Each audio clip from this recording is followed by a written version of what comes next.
messieurs, bonjour, bienvenue sur JMTV+. Vous êtes dans le bœuf politico-économique qui va aujourd'hui traverser la Méditerranée, traverser l'Afrique pour se loger sur la corne est de l'Afrique. C'est une grande première, oui. Notre invité vit à Djibouti, il est djiboutien, il est surtout analyste politique.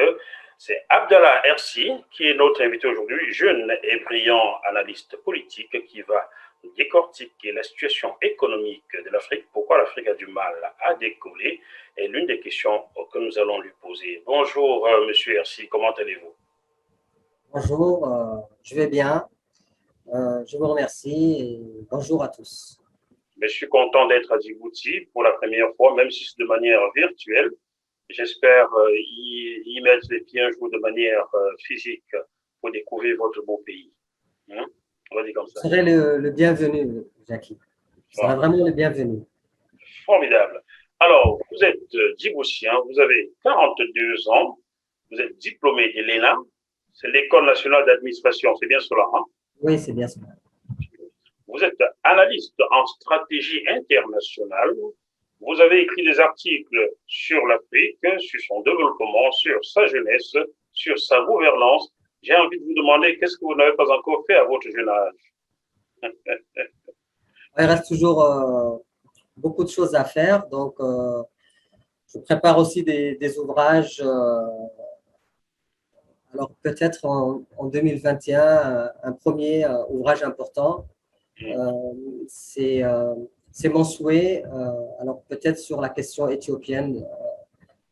Alors j'ai plusieurs ouvrages en tête, mais c'est surtout cette question de la Corne de l'Afrique, le pays, enfin un des pays phares en Afrique et très important dans la Corne de l'Afrique, l'Éthiopie, qui m'intéresse énormément. Voyez, moi, ça nous intéresse. On va écrire sur l'Éthiopie. Ça nous intéresse aussi l'Éthiopie, grandement d'ailleurs. Hein, le peu que j'ai vu à Addis Abeba, tout n'est pas parfait, mais c'est nettement mieux que beaucoup de pays qui avaient une longue avance sur celui-là il y a de cela 20 ans, 30 ans. Hein. Exactement, exactement. Je vois que vous connaissez la région. J'ai dormi dans un hôtel d'Addis Abeba il y a 10 ans et régulièrement je prends le magnifique compagnie aérienne pour voyager et je vois des choses, l'aéroport qui grandit de jour en jour. Parfois j'ai eu l'impression d'être dans un pays dit développé. Ouais, donc c'est formidable ça. Exactement, exactement, exactement. Voilà, chers téléspectateurs, l'aéroport d'Addis Abeba est un aéroport qu'aucun pays d'Afrique centrale ne possède, même pas le Congo. Vous voyez ce que je veux dire? Bon, on va se concentrer sur. Alors, vous, Abdallah, si vous pensez que l'Afrique est un continent comme les autres au départ, les Africains sont aussi, comme les autres habitants des autres continents, capables de grandes prouesses. Le retard de l'Afrique s'explique essentiellement par la traite négrière et la colonisation. Pouvez-vous être plus explicite là-dessus? Oui, alors c'est exactement ça. Et vous avez dit que les Africains sont capables de grandes choses, de grandes prouesses, mais en fait, ils l'ont été capables, ils l'ont fait par le passé. Comme sur les autres continents, l'Afrique a su développer des grandes civilisations, ou des plus grandes d'ailleurs. Donc, c'est par exemple la civilisation à l'époque des pharaons, l'Égypte antique. Alors, c'est bizarre parce qu'on oublie que c'est en Afrique. Ah, certains l'oublient vite et aimeraient voir que c'est une peau caucasienne qui a construit les pyramides. Hein. Et les pyramides, aucune autre civilisation n'a construit des édifices pareils. Mais il n'y a pas que, évidemment, les pyramides. Il y a eu aussi des très grands empires en Afrique, des magnifiques empires, des très grands rois, notamment au Mali, des rois qui ont été très influents, avec beaucoup de pouvoir, très très riches. Comme Sundiata Keita, par exemple. Exactement. Donc, je pense que l'Afrique, à une certaine époque, n'avait pas de retard, bien au contraire. que le retard est venu beaucoup plus tard, lorsque malheureusement nos frères africains ont été victimes de cette affreuse partie de l'histoire qu'est la traite négrière, qui est une monstruosité, parce que tout simplement les plus forts d'entre nous les Africains, les plus entreprenants ont été tout simplement déportés vers d'autres contrées où ils ont participé à la construction d'autres pays, d'autres continents où ils ont beaucoup enrichi, et ça se voit aujourd'hui la richesse dans ces pays-là grâce à la force de nos frères.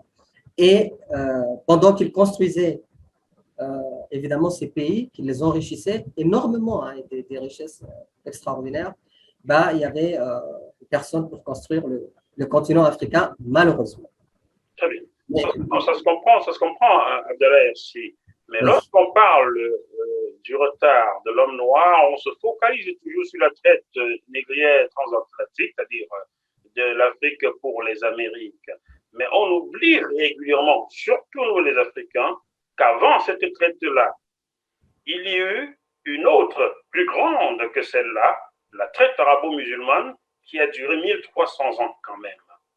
Comment moi je peux oublier, moi qui est à Djibouti, et à Djibouti, nous sommes justement la frontière entre le monde arabo-musulman, donc le monde arabe, et l'Afrique, le continent noir. Nous sommes exactement au milieu. D'ailleurs, Djibouti, si vous venez à Djibouti, vous allez vous rendre compte que nous sommes vraiment le trait d'union entre ce monde arabe et le monde africain par la culture, par la langue, par la physionomie, vous allez le voir. Et alors, évidemment, cette traite-là a été longue, mais elle a été aussi, si ce n'est pas plus, elle a été vraiment très violente. Très, très violente. Et c'est allé très, très loin, jusqu'à même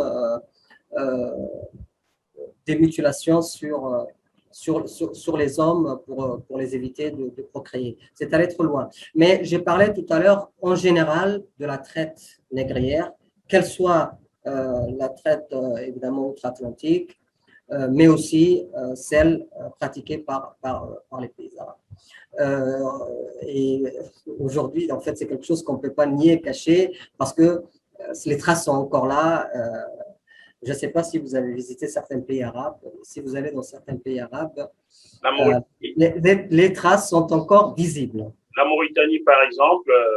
La Mauritanie se trouve en Afrique, mais juste en face de moi, il y a des pays. Alors, juste on traverse la mer Rouge, qui est un couloir qui est très étroit, et nous avons des pays arabes juste en face, où encore c'est visible, cette trace, malheureusement, de cette partie de l'histoire, qui est pour nous, Africains, qui a été pour nous, et qui l'est toujours, une véritable catastrophe. Et qu'on ne le rappelle pas assez, malheureusement. Alors, pour vous, donc, le retard de l'Afrique est dû à ces deux traites, musulmane et transatlantique. Pas seulement. Alors, il y a aussi évidemment la colonisation.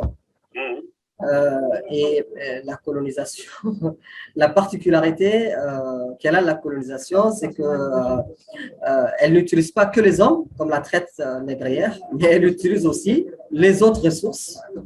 Elle a utilisé les autres ressources du sous-sol des pays. Donc, les hommes sont utilisés, bien sûr, comme d'ailleurs une ressource qui est très importante et indispensable, mais aussi les autres richesses naturelles, le bois, les matières premières hydrocarbures, le sol pour faire de l'agriculture, mais aussi les minéraux, toutes les autres ressources. Donc, c'est presque dans sa totalité, c'est presque une exploitation dans sa totalité à cette époque-là. Mais aujourd'hui, ce sont des choses évidemment connues de tous et qui expliquent largement le retard qu'a connu ce pays. Je ne pense pas qu'il y ait en fait un continent qui est connu une partie d'histoire comme ça, aussi douloureuse.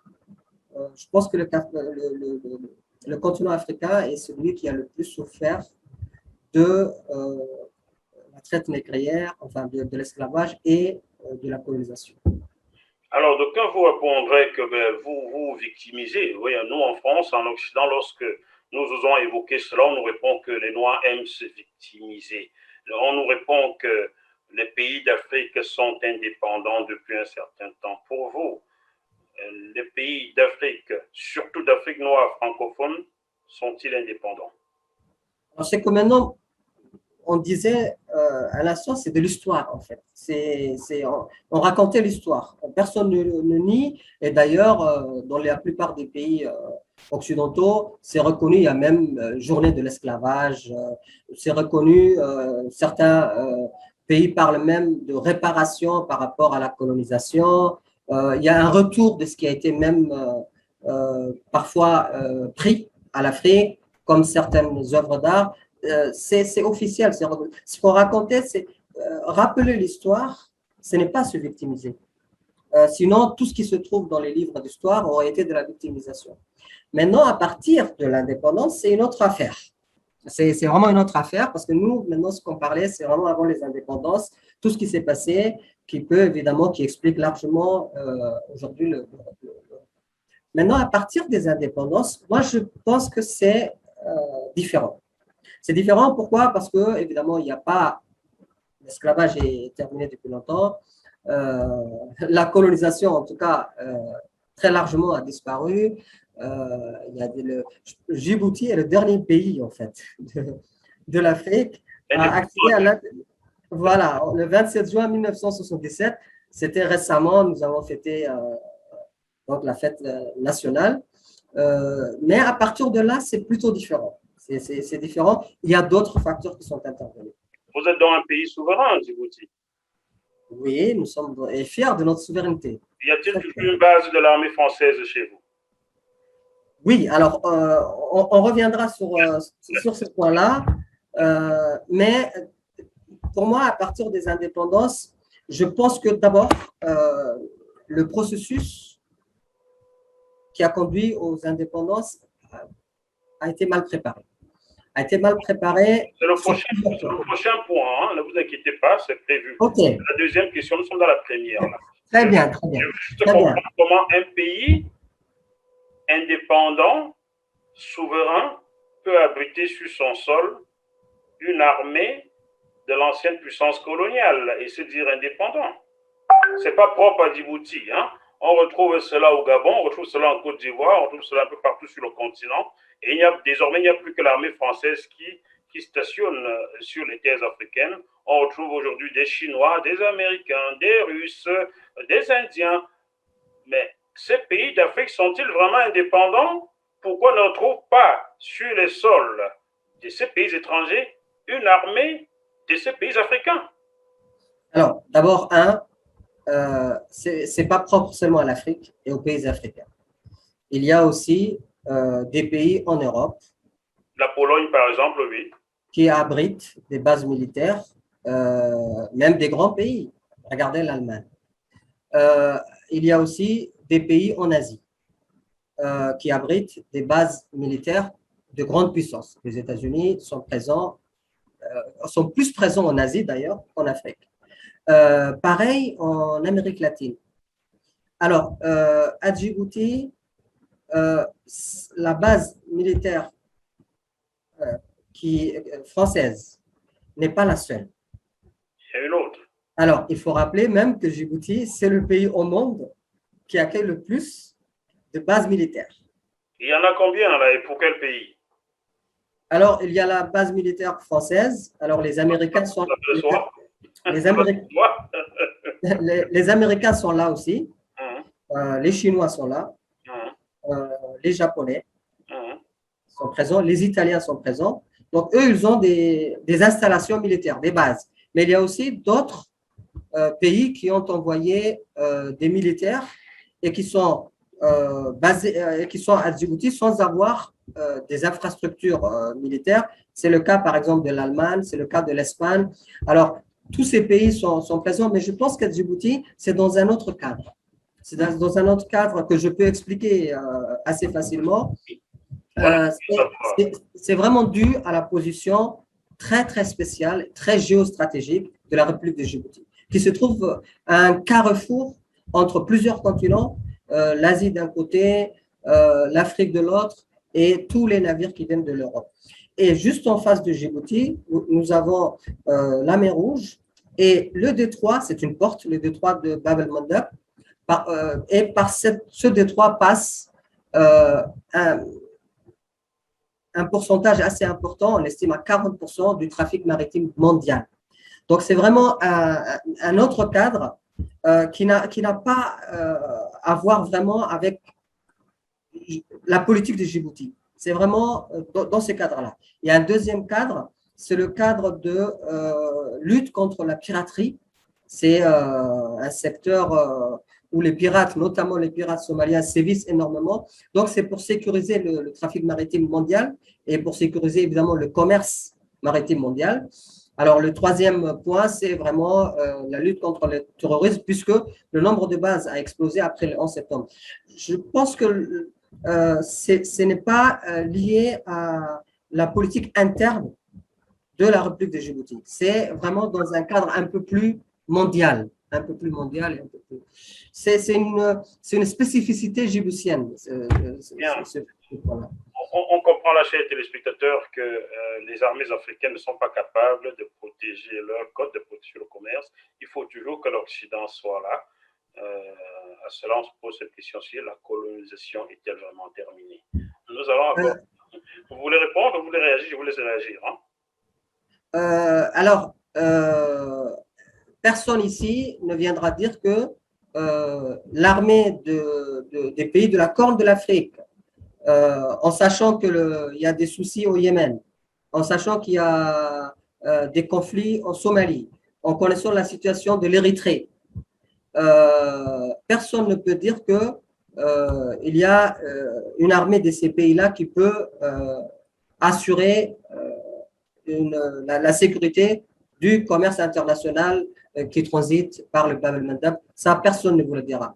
Donc, c'est sur un plan très objectif, c'est normal qu'il y ait ces bases ici, à Djibouti. Sachant qu'il y a d'autres qui veulent venir encore. Hein. Si le colonisateur avait vraiment formé, voulu rendre ses indépendances à ces pays-là, ils auraient des armées bien formées pour se défendre et défendre leurs côtes. Donc, on revient, c'est toujours le serpent qui se mord la queue. On passe au deuxième point, si vous permettez bien, Abdallah Hersi. Les indépendances n'ont pas apporté de progrès parce qu'elles n'ont pas été préparées, vous pensez. Qu'est-ce que vous voulez par là dire? Alors, c'est une des réponses. Ce n'est pas toute la réponse. Alors, je peux prendre n'importe quel exemple, hein, n'importe quel pays. Par exemple, ce qui était planifié pour la République de Djibouti, il faut savoir que l'indépendance a été acquise 17 ans après les autres pays africains, dans les années 60 pour les autres Africains, en 77. Djibouti était censé rester encore dans l'ensemble français, on va dire, donc devrait rester un territoire français, mais parce qu'il y a eu des indépendantistes, parce qu'il y a eu un mouvement quand même assez important qui s'est fait entendre, l'indépendance a été assez... le processus d'indépendance, de transfert de souveraineté a été assez rapide. Et encore à Djibouti, on peut dire qu'il y a eu quand même des cadres qui ont été formés, notamment par des pays amis. Mais il y a beaucoup de pays africains où il n'y a pas eu… Alors, on dit toujours qu'il y a une différence entre les pays qui ont été colonisés par l'Angleterre, par exemple, les Anglais, par exemple, et les pays qui ont été colonisés par la France. Certains disent que c'était un peu mieux préparé du côté pour les pays colonisés par l'Angleterre, mais il se trouve que l'école, par exemple, l'accès à l'école était très restreint.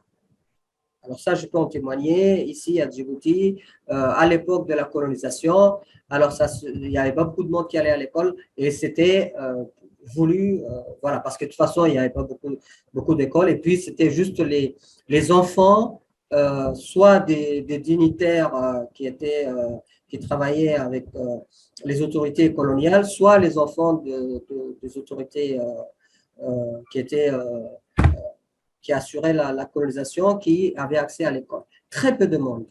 Et vous savez très bien que diriger un pays, avec tous les enjeux autour, externes et internes, il faut vraiment des cadres bien formés. Ça, c'est le premier point. Le deuxième point, c'est que lorsqu'il y a eu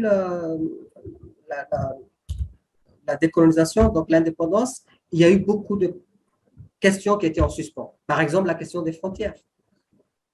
Et cette question des frontières, ça nous empoisonne la vie jusqu'à aujourd'hui. Regardez la région où je suis, il n'y a pas un pays qui n'a pas de souci de tracer des frontières. Il y a un conflit entre mon pays, Djibouti, et l'Érythrée, parce que la frontière n'a jamais été bien tracée. Ce n'est pas borné, ce n'est pas officiel. Il y a un conflit entre l'Éthiopie et le Soudan, justement parce que là aussi, même problème de frontières. Entre la Somalie et le Kenya, même souci. Même entre l'Érythrée et les pays arabes au niveau de la... Donc, pour vous dire que, et ça, c'est un exemple de la région. Dans d'autres régions, c'est exactement pareil. Il y a eu énormément de conflits en Afrique à cause des... On le sait, il y a eu le cas Nigeria, Cameroun. Exactement. Il y a encore des cas qui se poseront demain entre le Gabon et le Cameroun, sachant que le Cameroun ancien a été découpé par la France pour ajouter à ses anciennes colonies, que sont le Gabon, la RCA et le Congo. Il y a ce problème-là. Mais ne pensez-vous pas, Abdallah Hersi, que c'est fait à dessein? Les Occidentaux ont sémé ce problème à dessein pour nous perdre, pour faire perdre du temps aux Africains. Alors, c'est vrai que le temps a été perdu. Et justement, il y a les frontières extérieures, mais il y a aussi des problèmes internes, puisque dans un pays a été rassemblé des communautés ethniques qui se retrouvent pour moitié dans un pays, pour moitié dans l'autre pays, etc. Je pense que c'est un énorme problème. Ce tracé dont on parlait a causé des problèmes entre deux pays, mais aussi entre les communautés à l'intérieur d'un pays. Alors, est-ce que maintenant, ça a été sciemment fait? Moi, je pense que il n'y a jamais eu une volonté de la part des puissances coloniales de faciliter les choses. Mais je pense que j'ai même envie de dire c'est normal. C'est normal. Vous avez fini diplomate à ce rythme-là, Abdallah. Non, ce que j'ai envie de dire, c'est que c'est en politique, enfin, chaque pays, il ne fallait pas s'attendre à ce que les pays, les puissances coloniales se disent on va faire parfaitement les choses en Afrique. Ça, c'est hors de question. Je pense que c'est aux Africains de se dire nos intérêts, alors c'est à nous de s'en occuper. Si nous avons des problèmes de frontières, c'est à nous de s'en occuper et de les régler. Parce que lorsqu'il y a des problèmes de frontières sur d'autres continents, et ça existe, bah, c'est à eux de le régler. En Europe, ça a été réglé, il y a eu des conflits. Alors, tout le monde sait que c'est là où il y a eu les conflits les plus désastreux, mais ils ont su le régler et se relever. Je pense que c'est une question qui revient aux Africains. Très bien. Alors, vous dites surtout, les grandes puissances ont voulu garder le contrôle sur leurs anciennes colonies. C'est ce que vous pensez? Oui, je ne pense pas être le seul à penser. Alors, vous êtes mal Non. barré. Alors, souvent, on prend un pays comme la France, puisque c'est la France qui était l'ancienne puissance coloniale ici à Djibouti et dans d'autres pays africains. On pense que euh, les Français, dans leur ensemble, pensent tous la même chose. Et je pense que c'est pas comme ça. Je pense que si on regarde le peuple français, il y a énormément de Français. Alors, on peut lire ce qu'ils écrivent, on peut écouter ce qu'ils disent, qui pensent que euh, les pays africains, on devrait les laisser tranquilles, on devrait, si on ne les accompagne pas, au moins les laisser régler leurs affaires. Mais quand même, le système au pouvoir dans beaucoup de pays de puissance coloniale, évidemment, ce qui les intéresse, c'est garder le contrôle. Vous allez très vite, Abdallah Hersi. Avez-vous lu le rapport du Sénat français pondu entre 2013 et 2014, intitulé L'Afrique est notre avenir? Avez-vous lu ce rapport-là? Alors, j'ai lu ce rapport-là et il n'est pas le seul. Il y a même quelquefois quelques vidéos qui sortent et qui disent que l'Afrique est à personne. Autrement dit, elle peut être à nous, autrement dit. Alors, je vous fais remarquer que c'est le Sénat français, donc ceux qui dirigent la France, qui pensent que l'Afrique est leur avenir, l'avenir de la France. Donc, ce n'est pas l'avenir des Africains. Hein? Oui, non, ce que je rappelle juste, c'est que le peuple français, enfin, la société française, elle ne pense pas comme ça. Enfin, pas tous. Je pense qu'il y a énormément de gens qui disent que il faut que les Africains se prennent en main, etc. Mais aujourd'hui, si on revient en Afrique, je ne pense pas qu'il n'y ait qu'une seule Afrique. Non, bien sûr. Si on regarde bien, il y a beaucoup de pays africains qui ont déjà pris leur destin en main. C'est vrai. Je pense qu'il y a des pays qui restent encore et parfois qui font appel eux-mêmes à l'ancienne puissance coloniale, pas que la France, l'Angleterre ou l'Italie ou l'Espagne. Mais il y a des pays, alors par exemple, dans cette région où je me trouve, on parlait tout à l'heure de l'Éthiopie. Alors, moi qui ai parti plusieurs fois en Éthiopie, je connais bien l'Éthiopie, c'est un autre état d'esprit. Oui. Ce n'est pas le même état d'esprit. C'est des gens qui ont eu au moins 2 grandes victoires sur des armées européennes, grande puissance. C'est des gens extrêmement fiers. C'est des gens qui regardent les yeux dans les yeux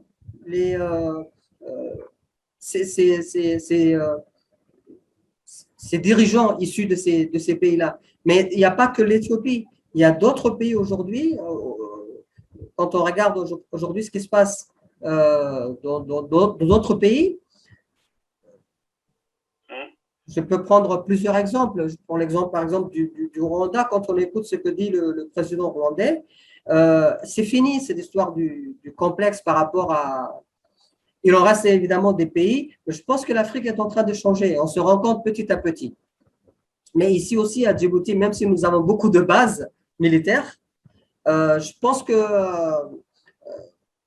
je ne ressens pas un contrôle très, très poussé, un contrôle très évident de l'ancienne puissance coloniale sur Djibouti.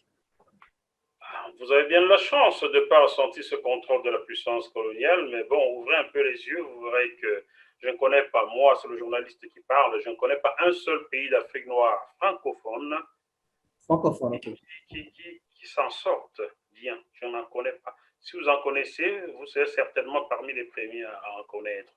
Hein, parce que si je vous… Allons… Mais s'en sortent bien dans quel domaine? Parce que moi, je pense que Djibouti s'en sort bien. Domaine économique. Montrez-moi un pays d'Afrique noire francophone qui s'en sort bien dans le domaine économique. Vous en connaissez? Alors, je pense que certains pays du Maghreb sont en train de s'en sortir. Non, j'ai dit d'Afrique noire francophone. D'Afrique noire et d'Afrique noire. Et moi, je pense que Djibouti s'en sort bien. Ah, par rapport, vous en sortez bien à Djibouti? Je pense qu'on s'en sort bien parce que ça fait déjà une dizaine d'années qu'il y a une croissance qui est autour de 6 à 7%. La croissance, régulièrement, c'est fait dans la nomenclature occidentale pour les Occidentaux et pour les entreprises installées en Afrique. Hein. Ce n'est pas fait pour les Africains. Je ne pense pas que le Djiboutien moyen, le Djiboutien pauvre vit avec combien de francs CFA? Vous avez quel franc chez vous? Le franc Djibouti, il n'est pas lié au… Il n'est pas lié au franc CFA. Alors, Essayons de rapporter cela à l'euro. Le Djiboutien pauvre vit avec combien d'euros par jour? Alors, le salaire minimum est à 200 dollars. Parce que le franc Djibouti est arrimé avec le dollar. Le dollar Il y a une américain? parité fixe avec le dollar américain. Très bien. Alors, pensez-vous que le Djiboutien, Le SMIC est à 200 dollars. oui, le SMIC, on sait ce que c'est. Hein. Je connais un pays qui s'appelle le Cameroun, le SMIC est à 36 000 francs CFA, mais on connaît des gens qui en gagnent 32 000 et cela ne dérange personne. Ouais, le Donc, secteur informel. ce qui est écrit dans les textes n'est jamais ce qui est appliqué. Hein. Très bien. Vous voulez donc dire qu'aujourd'hui, les Djiboutiens vivent très bien? Oui, mais parce que, évidemment, c'est clair, Djibouti, c'est un pays africain. Il y a beaucoup de gens qui sont dans la précarité, ça, évidemment, hein, il y a rien à dire. Ce serait pas correct de dire que tout le monde vit bien, c'est impossible ça. Mais il faut regarder d'où on est parti en 1944, un pays sans aucune ressource, mais vraiment sans aucune ressource. Euh, Pas de pétrole, pas de ressources minières, même pas d'eau. Même pas d'eau. Et à Djibouti, et aujourd'hui, le port de Djibouti est le premier port africain. Voilà le classement qui a été fait il y a 2 semaines sur pas tous les secteurs. L'indicateur qui a été pris, c'est sur l'efficacité au niveau des porte-conteneurs.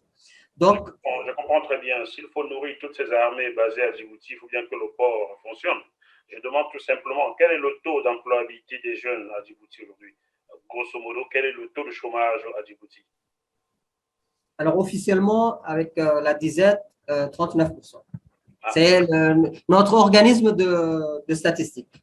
vous avez dit officiellement, et on sait ce que cela signifie en langage politique.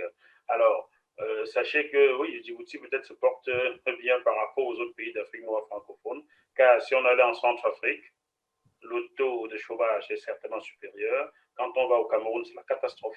Je dis bien, c'est la catastrophe de ce que je parle. Quand on va au Congo, je ne cite que les pays francophones, hein. Et potentiellement très riche. Potentiellement très très riches, beaucoup 10 000 fois plus riches que Djibouti. Je cite des pays très très riches par rapport à Djibouti. Quand on va en Côte d'Ivoire, c'est l'hécatombe pour les jeunes. Pourtant, on vous dit que le taux de croissance en Côte d'Ivoire, un peu ce que vous venez de me dire, le taux de croissance dans ces pays-là est toujours très élevé. Mais seulement la population n'en profite pas. C'est un peu ça. Il faut travailler pour les Africains, pour les populations et arrêter de penser à l'occidental avec leur taux de croissance qu'ils nous sortent là-bas tous les jours. Vous ne trouvez pas, Abdallah? Alors, il ne faut pas regarder au tonté aussi. Je rappelle que la Chine, à la Seconde Guerre mondiale, au moment de la Seconde Guerre mondiale, ou juste avant, c'était un pays totalement dévasté. Totalement dévasté. Et regardez aujourd'hui la Chine. Moi, je pense qu'il ne faut pas toujours regarder aujourd'hui. Par exemple, Djibouti, il y a 10 ans et aujourd'hui, ce n'est pas du tout la même chose. Le pays s'est transformé. Moi, je pense que nous sommes dans une bonne dynamique. Par exemple, l'Afrique, en totalité, dans sa totalité, a eu dans les 20 dernières années 5% de croissance en moyenne. C'est plus que les autres continents. Et moi, je pense que c'est un continent d'avenir. C'est vraiment ce que je pense. Je pense que c'est aujourd'hui la ruée vers l'Afrique qui va arriver. Pourquoi? Parce que c'est derrière nous, beaucoup de choses sont derrière nous. Je pense que comment on voyait l'Afrique va changer. Parce qu'il n'y a plus de ressources ailleurs. En Europe, voilà, il n'y a plus tellement de ressources. Maintenant, c'est comment faire. Il ne faudrait pas que les gens viennent se servir. Donc, il y a tout un travail que les Africains doivent faire. Comme ils se sont toujours servis, vous voulez dire? Voilà. Il y a tout un travail à faire dans certains pays, pas dans tous les pays. Il y a des pays qui ont su préserver leurs ressources. Ce qu'il faut faire, c'est que maintenant, il faut que les Africains puissent profiter de toutes ces ressources, de ces immenses ressources que regorge l'Afrique. Vous me donnez là une bonne transition pour la question suivante. Les partenaires économiques sont dans un premier temps limités aux anciennes puissances coloniales, mais on observe l'arrivée de nouveaux acteurs tels que les membres du BRICS, le Brésil, la Turquie, la Chine, la Russie, l'Inde. Mais est-ce que ces pays-là ne viennent pas faire comme les autres? On voit aujourd'hui comment la Chine se comporte sur le continent africain. Est-ce que c'est profitable pour les Africains que ces nouveaux partenaires foulent le sol africain? Abdallah Hersi. Alors, moi, je pense que oui. Mais d'abord, c'est pourquoi tous ces partenaires sont là aujourd'hui. D'abord, moi, je pense que les grandes puissances historiques ou traditionnelles ne sont plus les seules. Il y a aujourd'hui d'autres acteurs qui sont venus sur la scène internationale. Et vous les avez cités. C'est le cas, par exemple, de la Chine, mais bientôt de l'Inde, la Turquie, etc. Et est-ce que maintenant c'est profitable pour l'Afrique? Moi, je pense que c'est oui. Pourquoi? Parce que pourquoi aujourd'hui certains pays font appel à la Chine? Parce qu'il y a un problème, c'est que nous n'avons pas accès à des financements. Pour un pays, par exemple, européen, quel qu'il soit, s'il a besoin aujourd'hui d'un prêt, c'est très facile pour lui. Il y a des marchés qui sont organisés pour ça et il va tout simplement emprunter sur les marchés. Pour un pays africain, c'est impossible. D'ailleurs, ça, il faut le travailler. Il faut trouver un moyen. Ils sont très rares. D'ailleurs, c'est un exploit partout on le cite lorsqu'un pays africain arrive à lever des fonds privés. Dans ce cadre-là, puisqu'on ne peut pas se financer, parce qu'on n'a pas de financement propre, et puisqu'on ne peut pas se financer sur les marchés, souvent, c'est des petits prêts accordés, enfin des prêts accordés par les institutions internationales. Mais ça ne suffit pas, parce que d'abord, il y a beaucoup de conditions, et en plus, ce n'est pas assez. Alors, par exemple, ce qui nous est arrivé à Djibouti, c'est que lorsqu'on a voulu rénover notre port, le développer, on a eu du mal à accéder à des financements. Ça m'étonne. Alors, d'abord, Dubaï s'est proposé, nous l'avons accepté, mais lorsque nous avons voulu se développer encore plus, ça a causé quelques soucis d'ailleurs avec. Et par la suite, voilà, on s'est tourné vers ce partenaire qui est disponible, qui a les fonds et qui est là. Parce que les autres partenaires traditionnels, par exemple les anciennes puissances coloniales, elles sont absentes lorsqu'il s'agit d'avoir des financements pour le développement des infrastructures et pourtant indispensables. Vous pouvez le dire que la France n'a pas voulu aider Djibouti, hein, ce n'est pas un secret, tout le monde le sait. Pas seulement Djibouti, pas seulement Djibouti. Pas seulement Djibouti, toutes ces anciennes colonies, on le sait. Hein. Je pense qu'elle a refusé parce que la France, en fait, n'y a pas cru. Elle n'a pas cru ce qui allait arriver. Elle n'a pas cru que cette petite colonie, ce confetti, comme ils appellent, pourrait voilà, se développer ainsi et avoir des résultats. Je parle d'activité portuaire quand je dis se développer ainsi. Oui, oui. Et regardez aujourd'hui ce qui se passe, c'est qu'en quelques années, Djibouti n'a pas un seul port, elle a plusieurs ports. D'ailleurs, dans l'horizon 2035, Djibouti a l'ambition d'avoir 7 ports. Et sans, il faut dire clairement les choses, sans l'argent des Chinois, ça aurait été impossible. Lorsque vous êtes un dirigeant d'un pays et que vous avez un plan et que vous n'avez personne pour le financer, mais qu'il y a un partenaire qui dit, voilà, moi, je peux mettre l'argent dessus parce que j'ai cet argent, je pense que très peu de dirigeants refuseraient cet argent parce que sinon, on serait au point de départ aujourd'hui.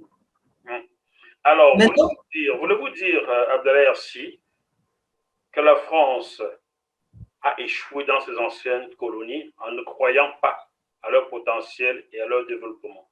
Je pense qu'il faut prendre pays par pays. Je pense que ce qui se passe au Niger, par exemple, c'est autre chose que ce qui se passe voilà, ce qui se passe au Mali et ce qui se passe à Djibouti.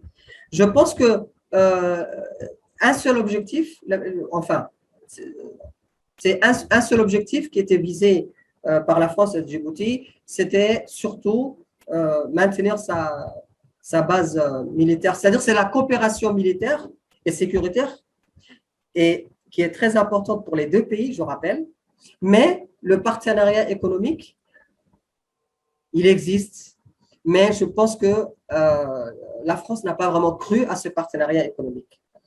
Parce qu'elle n'a pas la même stratégie de développement que la Chine. La Chine, aujourd'hui, elle nous fait une stratégie nouvelle, très innovante, les nouvelles routes de la soie.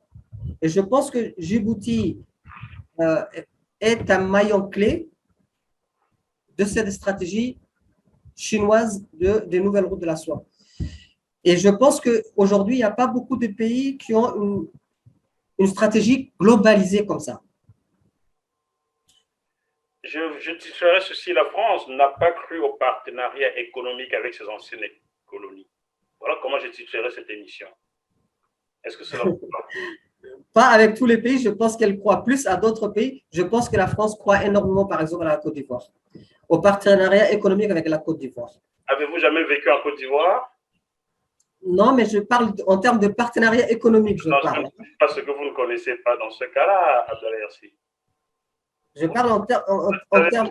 Savez-vous que 150 000 Français qui font tourner l'économie de Côte d'Ivoire et rapatrient ces fonds-là hors de Côte d'Ivoire, hors de l'Afrique, le savez-vous? Alors, ça rejoint ce que je dis. La France croit plus à ce partenariat économique avec d'autres pays comme la Côte d'Ivoire que, par exemple, parce que nous avons des amis français ici. Je pense que c'est par pays qu'il faut regarder. Je pense qu'ici, à Djibouti, la France est vraiment considérée comme un ami. Ah bon? Oui. Bon, très bien. Je pense qu'il faut regarder pays par pays, je pense. Je suis content puisque je suis français. Je suis noir, mais français. Non, mais je pense que c'est vraiment considéré comme ami parce que il y a des liens très, très particuliers. Et je pense que la présence française à Djibouti est très importante. Connaissez-vous le général de Gaulle? Alors, un peu comme tout le monde. Hein, vous avez déclaré qu'il n'y a pas, oui. de nation, il n'y a que des intérêts. Oui.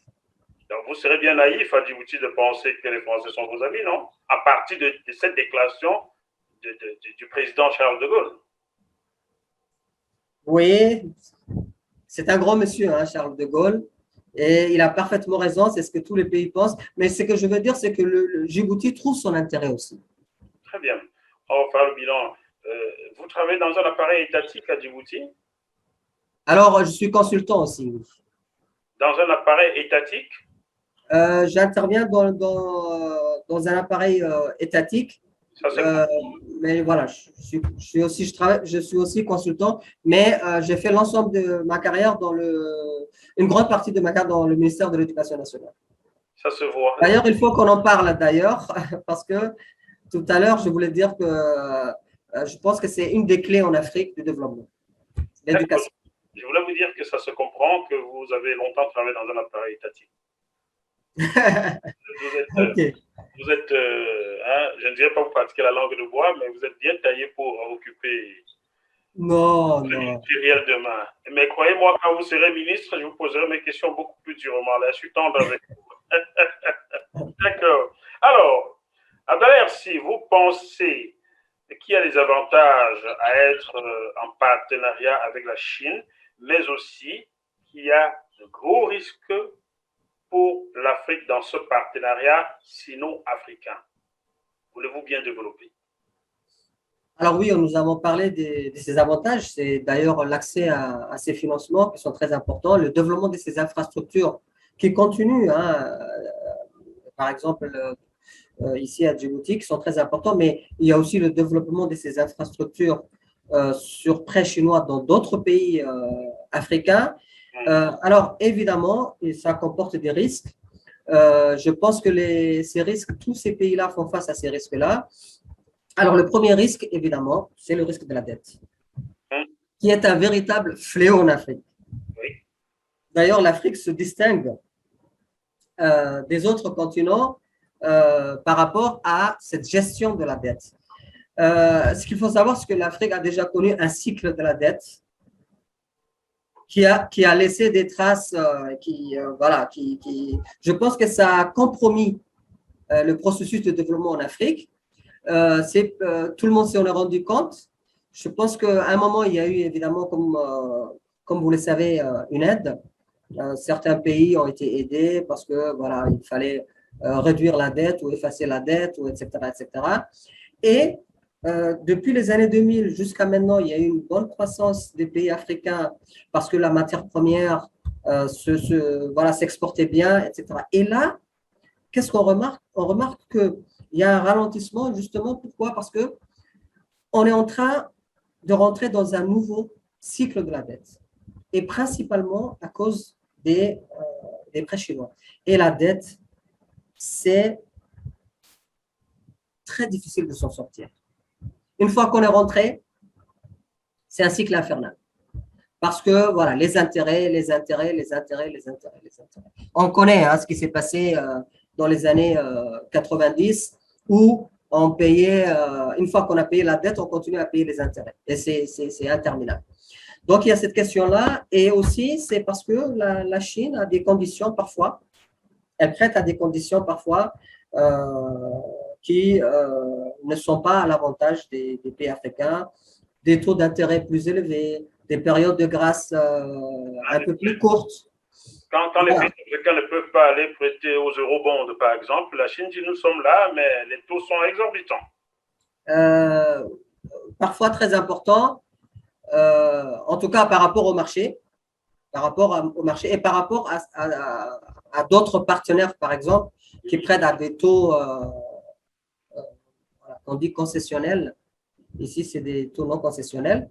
Et aussi à des périodes qui ne permettent pas, par exemple, lorsque la Chine nous finance une infrastructure, il faut attendre que cette infrastructure rapporte de l'argent et fait des bénéfices pour pouvoir rembourser les dettes. Mais si on demande le remboursement avant que l'infrastructure soit rentable, c'est très difficile pour le pays africain. Donc, c'est la question de la dette qui se pose dans tous ces pays, donc vraiment dans tous les pays, à des niveaux un peu différents, mais dans tous les pays. Les pays sont conscients d'ailleurs de ça. Mais il n'y a pas que ça aussi. Il y a le fait que aussi, je pense que les Chinois sont des très gros, ils sont en très grande demande de matières premières. Je pense que parfois, ils négocient. Ils négocient parce qu'on n'arrive pas à payer la dette, parce que pour autre chose, parce qu'ils se remboursent sur des matières premières. Et je pense que toute ressource est épuisable. Donc, de ce côté-là aussi, je pense que c'est très important de faire attention. Les pays africains devraient faire très attention à ce que leurs ressources ne soient pas surexploitées. Mais il n'y a pas que ça aussi. On peut aussi évoquer un autre point. C'est que parfois aussi, certains pays, quand même, conditionnent leurs prêts à des questions plus ou moins politiques. Ils demandent, par exemple, des comptes sur les droits de l'homme, à ce que les conditions des citoyens s'améliorent. Parfois, ça peut être utile. On connaît tous le point de vue de la Chine, où c'est voilà, des prêts, même si les dirigeants de ces pays sont parfois voilà, peu regardants sur certaines questions concernant le bien-être des citoyens. Donc, il y a tout ça, il y a ce côté avantage où quand même certains pays ont vraiment besoin de financement et ils ont accès à ce financement, et de l'autre côté, il y a tout ce que ça engendre. Voilà, donc il y a tout, je pense, tout un travail à faire à mieux gérer les dettes, ou faire attention. Beaucoup de pays n'ont même pas de loi sur la dette. Adler, hier, c'était les Occidentaux qui endettaient les Africains, ou bien qui prêtaient, soi-disant, aux Africains. Oui. À des taux exorbitants. Ces Africains remboursaient tout le prêt, mais les intérêts continuaient. C'était déjà une façon d'enchaîner l'homme africain, d'enchaîner ces pays africains. Parenthèse, parfois on se demande qui devait rembourser à qui. Quand on sait, vous l'avez développé ici au début, c'est la traite transatlantique qui a enrichi ces pays-là qui prêtaient soi-disant à l'Afrique. Quand est-ce qu'ils repartent le mal qu'ils ont fait au continent? Qui doit finalement à l'autre, au fond? Aujourd'hui, avec l'arrivée des pays du BRICS, à tête desquels la Chine, on assiste aux mêmes mécaniques.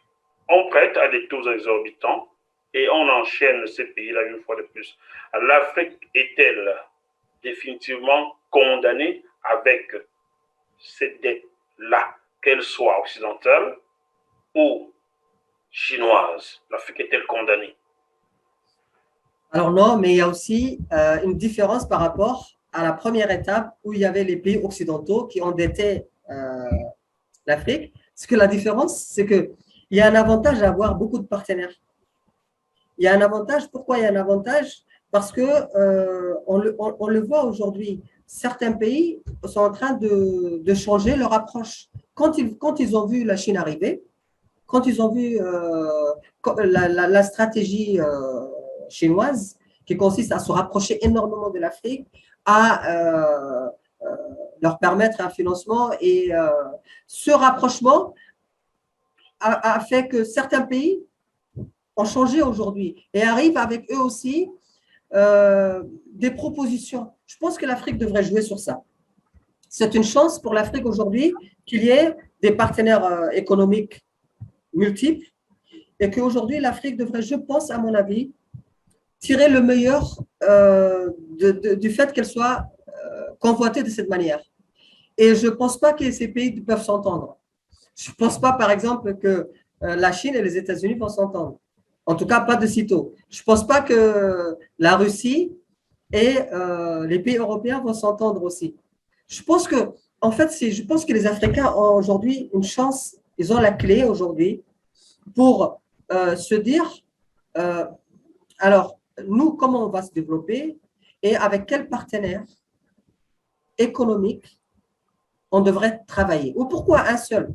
Comme ici à Djibouti, pourquoi ne devrait-on pas travailler avec plusieurs partenaires? Pourquoi mettre tous ces œufs dans un même panier? Je pense que la situation a beaucoup changé, où à l'époque, il y avait une puissance coloniale qui voulait la coopération militaire, la coopération économique et tout type de coopération exclusive. Je pense que ça a changé. Par exemple, on oublie le cas des pays arabes aujourd'hui. Djibouti aussi a un partenariat économique très important avec certains pays arabes. Je pense que c'est très important Alors, maintenant, c'est aux Africains. La question de la dette, c'est vraiment une question de gestion. Comment gérer la dette? Et d'après ce qu'on peut lire ici ou là, les pays africains, parfois, ont un réel problème de gestion de la dette. Parce que si on regarde le taux d'endettement, il y a des pays européens qui sont beaucoup plus endettés que les pays africains. Et même des pays très développés sont beaucoup plus endettés que les pays. Mais c'est la gestion. Comment gérer ces dettes? Je pense que c'est très important de comprendre ce point-là en Afrique. Je pense que nous avons des très bons, nous avons des gens bien formés en Afrique. Je pense qu'il faudrait faire appel à toutes ces personnes parce que je pense que c'est une question politique, la dette économique, mais je pense qu'aussi c'est une question très technique et il faut la gérer correctement, la dette. Vous avez évoqué le partenariat avec certains pays arabes de Djibouti. J'ai des raisons de craindre pour Djibouti. Savez-vous ce qui se passe en Mauritanie en ce moment? Qu'est-ce qui se passe en Mauritanie? Savez-vous que les Noirs mauritaniens sont dépossédés de leurs terres arables par ces pays arabes que vous citez? Est-ce que vous êtes au courant? Alors, ce n'est pas seulement la Mauritanie et ce n'est pas déposséder, je pense, le terme. Alors, tout à l'heure, on a parlé de… Faites bien ce que je viens de dire, car je travaille sur ces questions-là. Et je vous inviterai à une prochaine émission avec Dr Hamidine Mokhtar Khan, qui est mauritanien, avec qui je travaille sur ces questions-là. Donc, je vous invite. Avec plaisir, mais alors moi, je vous donne un autre exemple. Alors, c'est par exemple le cas, alors tout à l'heure, nous avons parlé de l'Éthiopie. L'Éthiopie, alors c'est vraiment un pays que je connais bien. Il est différent de beaucoup de pays africains parce que c'est un pays qui n'a jamais été colonisé. Il a été occupé quelques années et il s'est beaucoup défendu. C'est pas un pays colonisé. Donc, on peut pas, les Éthiopiens, on peut pas les accuser d'avoir cette mentalité quand peut-être d'autres pays face à des colons ou d'autres pays puissants. C'est des gens qui font, au moins sur le plan de la mentalité, jeu égal. Alors, les pays arabes ont proposé à l'Éthiopie de louer des terres. Pourquoi? Parce que ces pays arabes, comme vous le savez, les régions sont désertiques là-bas. Ils ont besoin de nourrir leur population. Ils louent des terres.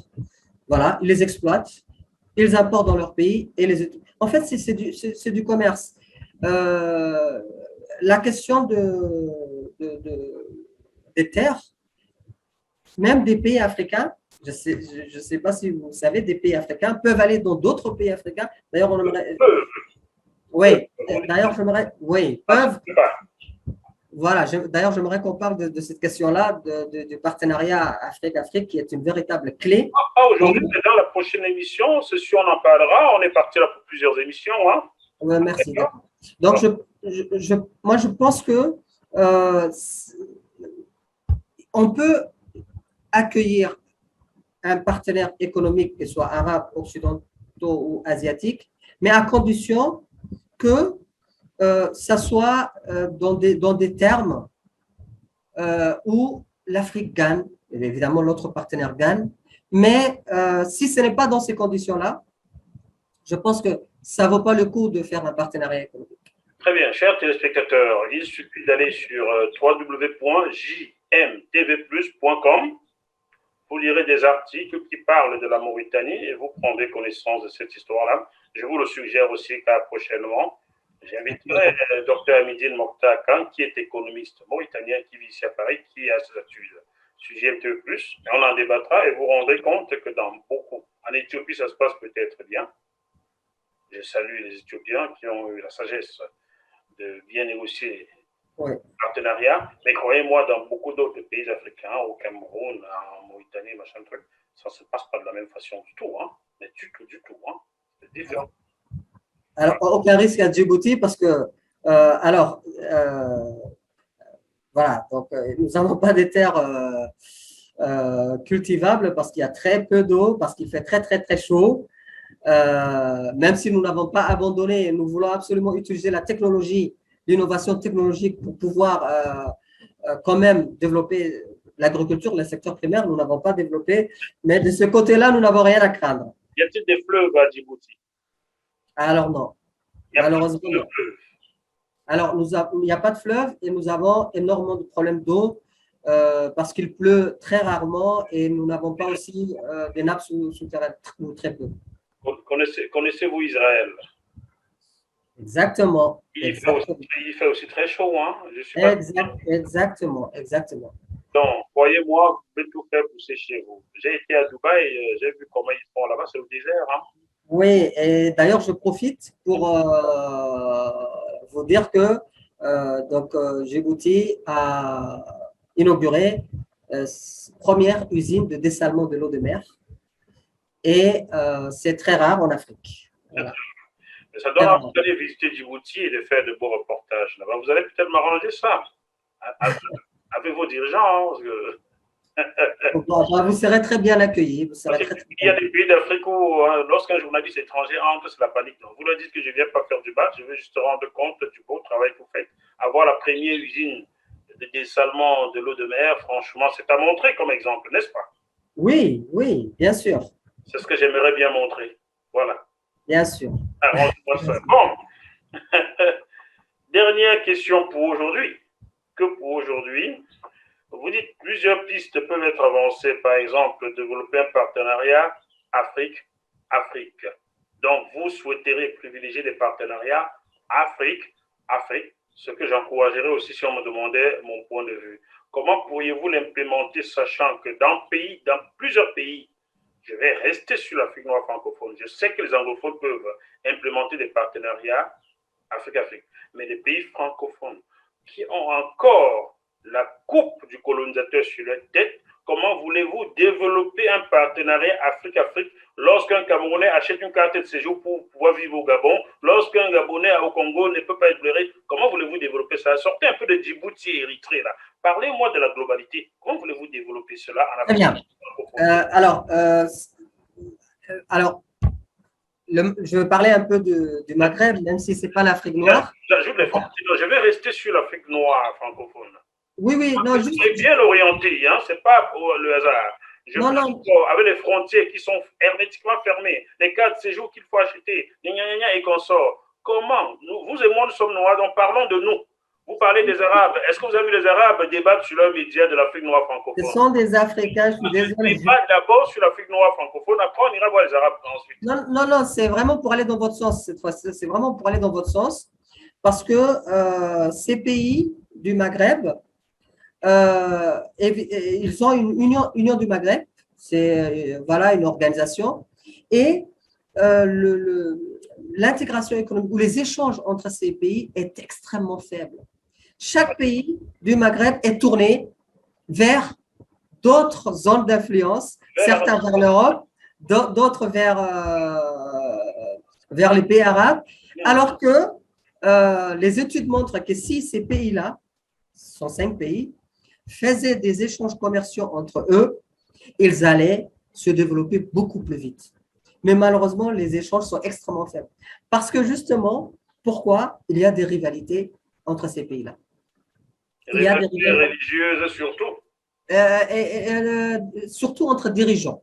Bon, maintenant, Kadhafi n'est pas là, mais entre Kadhafi, Ben Ali, le roi c'était impossible de s'entendre. Donc, il y avait des frontières carrément hermétiques. C'est juste pour aller dans votre sens. Dans d'autres pays africains, je pense que ce partenariat, même s'il y a des organisations régionales qui se sont créées, des organisations économiques régionales, c'est jamais réellement mis en pratique. On a créé énormément d'organisations en Afrique de l'Est, en Afrique de l'Ouest, en Afrique australe, mais ça n'a jamais été mis en pratique réellement. Or, moi, je trouve que c'est la solution. Pourquoi? Parce que pourquoi tu vas aller chercher à 1000 ou 2000 kilomètres les produits que tu peux trouver chez ton voisin? Voilà. Qui est juste à côté. Et je pense que ça, vraiment, c'est une urgence. Vous allez constater quelque chose, Abdallah Hersi. Je suis journaliste français. Hein. Je ne suis pas journaliste africain. J'ai été formé en France. Je suis journaliste français, reconnu comme tel. OK. Vous allez voir que sur mon média, je traite difficilement les problèmes du Maghreb. Je veux traiter les problèmes de l'Occident et de l'Afrique noire. OK, pas de problème. Car eux, ils ont leurs médias. Nous, en Afrique, nous n'en avons pas. Nous écoutons certains médias français que je préfère ne pas citer car ce sont des tam-tams du Quai d'Orsay. Pour moi, je le dis, je suis en France. Ils ne nous informent pas, ils désinforment les Africains. Et moi, je veux donner la parole aux gens. Vous m'avez sollicité. Oui, pas de problème. Et on parle de quoi? Vous m'avez dit, OK, on y va. C'est ce que je veux implémenter en Afrique noire francophone. Donc, permettez-moi. C'est bien fait parce que les jeunes ont besoin de comprendre certaines choses. Parce que les jeunes se posent beaucoup de questions. Pourquoi la situation est comme ça? Comment ça va s'améliorer? Comment on peut l'améliorer? Donc, c'est très important que cette jeunesse puisse comprendre ces enjeux-là. Où est-ce qu'on va? Comment on peut s'en sortir? Et c'est très important. Et c'est une piste très importante de la coopération entre les deux pays. Parce qu'on remarque que les pays sont complémentaires. En effet. Ils sont complémentaires. Djibouti ne doit pas manquer de ce que l'Érythrée ou l'Éthiopie à côté possèdent et vice-versa. Les fruits et légumes nous viennent de l'Éthiopie. Voilà, heureusement. J'ai hâte d'aller les goûter. Voilà, et nous leur donnons la communication, par exemple. Voilà. Voilà, parce que Djibouti, il y a tous les câbles sous-marins qui sont là, des télécommunications, donc nous leur donnons la télécommunication. Donc c'est un échange. Et puis le port aussi, puisque tout passe par ici. L'Éthiopie n'a pas accès à la mer. Non, pas l'Érythrée. L'Éthiopie n'a pas accès à la mer. L'Éthiopie n'a pas accès à la mer. Donc ils utilisent le port de Djibouti. Et le port de Djibouti, pour les importations et les exportations d'ailleurs. Il y a une bonne intégration de ce côté-là. Donc, je pense que beaucoup de pays sont très complémentaires, comme l'exemple que nous venons de donner de Djibouti et de l'Éthiopie, parce que ces pays-là, ils vont se rendre compte rapidement que ce qui manque ici, ils peuvent le trouver juste à côté. Et c'est très, très important. Grosso modo, pour terminer, Abdallah Hersi, ne faut-il pas à terme abolir les frontières en Afrique? Ne faut-il pas, pardon? Abolir, bannir les frontières. Comme en Europe? Comme dans le monde. L'Européen a tracé ses frontières. L'Africain n'a jamais tracé de frontières. C'est l'Occidental qui a tracé les frontières africaines. À terme, ne faut-il pas tout simplement bannir ces frontières tracées par l'Occident occupant? Je pense qu'il faut y arriver, c'est un objectif, mais il y a beaucoup d'étapes avant. Je pense qu'il faut d'abord parler de questions de sécurité, question de monnaie, question d'éducation. Je pense qu'il faut une stratégie africaine d'abord pour y arriver. Je pense que ça devrait être un objectif final, mais qu'on devrait passer par beaucoup d'étapes. Par exemple, dans la région où je me trouve, il y a des problèmes de sécurité. Il y a des groupes terroristes qui se baladent un peu dans la région. Et c'est pareil dans d'autres régions. Je pense qu'il y a d'abord beaucoup de choses qu'il faut régler pour y arriver. Des groupes terroristes avec des armes qui viennent toujours de l'Occident, car les Africains n'en fabriquent pas. Vous suivez mon regard? Je pense que le groupe Shebab, c'est différent. C'est vraiment différent. C'est un groupe somalien, je pense voilà, qui n'a pas forcément des connexions avec l'Occident. Alors, chers téléspectateurs djiboutiens, mes frères de Djibouti, mes frères d'Éthiopie, si vous comprenez le français, mes frères d'Érythrée, mes frères d'Afrique centrale, mes frères d'Afrique de l'Ouest, nous avons une seule façon d'abolir ces frontières-là. Mélangez-vous, mariez-vous par-ci, par-là. Djiboutiens, épousez, Érythréens, épousez, mariez-vous, mélangez-vous. C'est vrai, c'est vrai. Mélangez comme ça, ces frontières vont se casser seules. Voilà, moi-même qui vous parle, je vais prendre l'exemple sur moi. Je n'ai jamais épousé, je suis d'origine camerounaise, je n'ai jamais épousé une camerounaise. J'ai épousé une française qui est décédée, ensuite j'ai épousé une gabonaise. Ah, ok. Donc je vous montre par l'exemple. Vous avez compris, Abdallah Hirsi, hein? J'ai compris. Il faut que ça soit à une échelle beaucoup plus macroéconomique, mais le mariage dont on parle doit être un mariage politique et ensuite un mariage économique et culturel aussi. Et culturel aussi. C'est important. C'est dans votre pays qu'il faut avoir minimum 3 femmes ou bien c'est en Érythrée? Ah, c'est en Érythrée. Ah, non, pas de ça à Djibouti. Ça peut encore arriver à Djibouti, ça va arriver. Non, c'est l'Érythrée. Merci beaucoup, Abdallah Hirsi. On essaie de refaire une émission bientôt sur d'autres thèmes que vous pourrez me proposer. Vous pouvez aussi me proposer des hommes politiques ou des économistes ou des hommes d'affaires de votre pays ou des pays voisins qui s'expriment en français. Bref, tous ceux qui s'expriment en français sont les bienvenus sur JMTV+ pour le moment. Voilà. Donc. C'est noté. C'est avec beaucoup de plaisir que j'ai échangé avec vous. Vraiment, c'est un échange, voilà. Un plaisir. On remercie notre ami Mohamed Hassan qui nous a mis en contact. Donc, merci à toi, Mohamed. Il continue comme ça. Bientôt, vous serez les 2 représentants de JMTV+ en Afrique de l'Est. Mais c'est bénévole. Avec plaisir, bien sûr, pas de problème. OK. Pas de souci. Chers téléspectateurs, j'espère que ce programme vous a pu vous enseigner un peu plus sur Djibouti, sur l'Afrique de l'Est, sur l'Afrique en général, sur les rapports entre les pays colonisateurs et les pays colonisés, sur les rapports entre les nouveaux partenaires économiques de l'Afrique et l'Afrique. On espère que vous y tirerez des enseignements et surtout que vous vous battrez pour le continent africain. On se retrouve donc sur ce même plateau, dans cette même émission, dans quelques jours, avec un autre invité. D'ici là, malgré la situation difficile, gardez la banane. À bientôt. Bye bye. Bientôt. Au revoir.